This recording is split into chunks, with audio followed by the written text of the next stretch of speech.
wanting to go where no modern man has gone before, in breaching that barrier that is between us and them. This is so true that now the Templeton Foundation, which has been funding an entire series of lectures over the last several years at the Arizona State University on transhumanism and the future of democracy, have played off of what Dr. Bostrom began talking about, and many of what the university students are now asking about. How do we separate our humanity? If we change ourselves physiologically, we enhance ourselves to humans 2.0, do we also change our soul? Do we change our spirit? Do we even have a spirit anymore? And as these questions are being entertained, Arizona State University began a brand new project. You can go to ASU's website and you can click on it. It's called the Sophia Project, the goddess of wisdom. The Sophia Project. Some believe even to be that feminine aspect of God, right? And it describes exactly what the Sophia Project is about. It is to verify and or to make contact with, and then they describe it, the ghosts of dead humans, aliens, angels, demons, a universal conscious, God. They list all of it, the whole purpose behind the project, growing out of transhumanist conversations and debates and lectures being offered at the Arizona State University and funded by the Templeton Foundation. Want to take this whole question of altering ourselves as humans forward to this next giant question. By doing so, can we also now cross over? Can we start communicating with that unseen intelligence? So this too is viewed as a value among transhumans. Many of them are spiritual, and many of them see that as a benefit. Well, some of these exotic ideas in transhumanism, of course, where it may be being viewed by them as a benefit, may cause a lot of red flags to go up among other people who also are interested in things supernatural. There are some of the critics, of course, of transhumanism who believe that their worldview is a bit too positive, that they view this as being a utopian plan that's going to take us into the future. We're all going to live in a happy universe and have enhanced lives. But there are those who are also qualified to make criticisms based on the science itself and what it may portend to do. For instance, Dr. Leon Kass was the chairman of the President's Council on Bioethics during the Bush administration.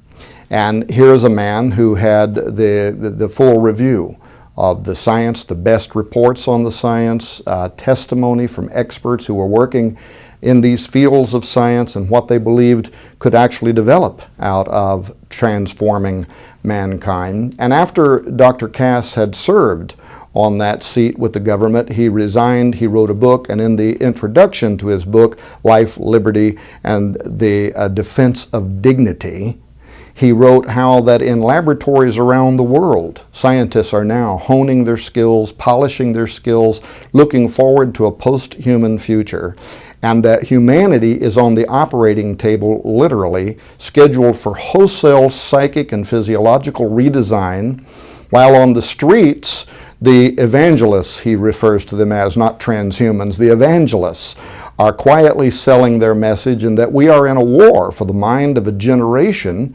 And Dr. Kass believes we're probably going to lose this war, but he says that anybody who cares about their humanity, the time is now for standing up and understanding where science is taking us and what it may portend for the future. He's not the only one. Professor Francis Fukuyama reviewed emerging fields of science and then the philosophy of transhumanism. And he wrote a white paper on it in which he considered the combination of those two to probably be the most dangerous science and technological and philosophical concepts in the history of mankind, which he believes could very quickly lead to an extinction level event. The Birkbeck Law School in Britain is one of the most famous law schools on earth for teaching CSI students, crime scene investigators. And they put out a press release about 18 months ago now in which they said that they will need to design future classes for crime scene analysis, which has been perpetrated by something that is only part human.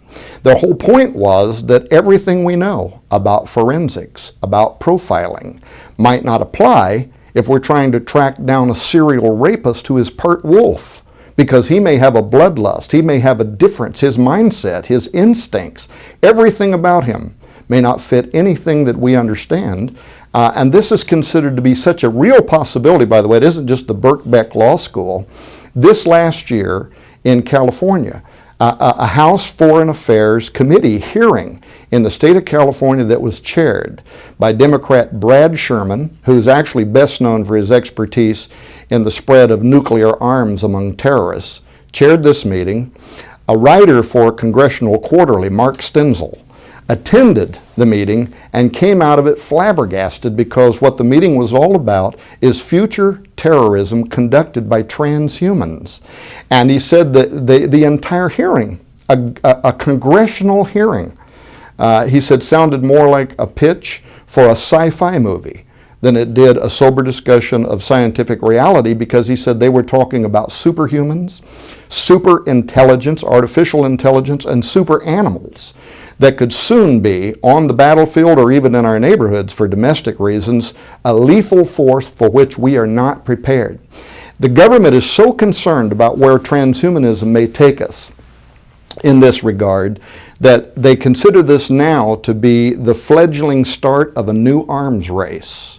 In the way that in the past, between the Soviet Union and the United States, we were in an arms race over nuclear arms, transhumanism is the near future arms race, and it is considered to be of such importance that the top scientific mind at the Pentagon, the Jasons, Jason, that's the name of the top scientific minds at the Pentagon, put out a press release recently called Jason's Fear Brain-Modified Foes, in which they were talking about this technology in the hands of our enemies. And what they were saying was, we have to get at the forefront of this technology. See, this is how we're going to be forced into this. It's not a matter of whether we should or whether it's ethical. We have to do it, because if we don't, our enemies will, and then they're going to subjugate us to their will. And therefore, because of that, that's why DARPA and other branches of the U.S. military, and of course, SAPOC budgets, black budgets, things we don't know anything about. There are literally billions of dollars flowing now beyond congressional review into the development of super soldier technology and other forms of exotic technology as a result of even what the Jasons are talking about.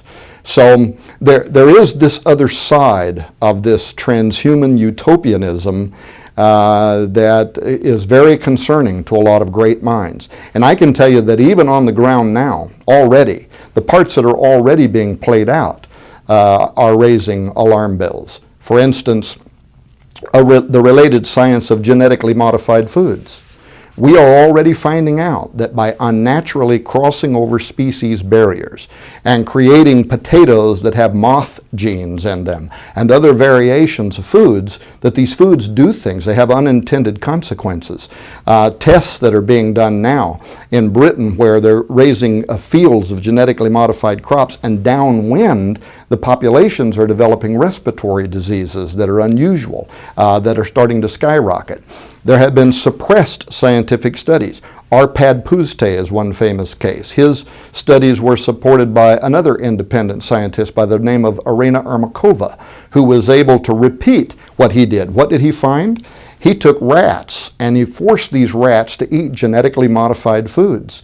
They began developing tumorous cancers. Their offspring came in at half weight and died at half life. This was all done in a laboratory setting which was immediately being suppressed by a giant corporation whose name I won't mention, but who literally stands to lose trillions of dollars in the future, and therefore they are highly motivated to suppress these findings, and only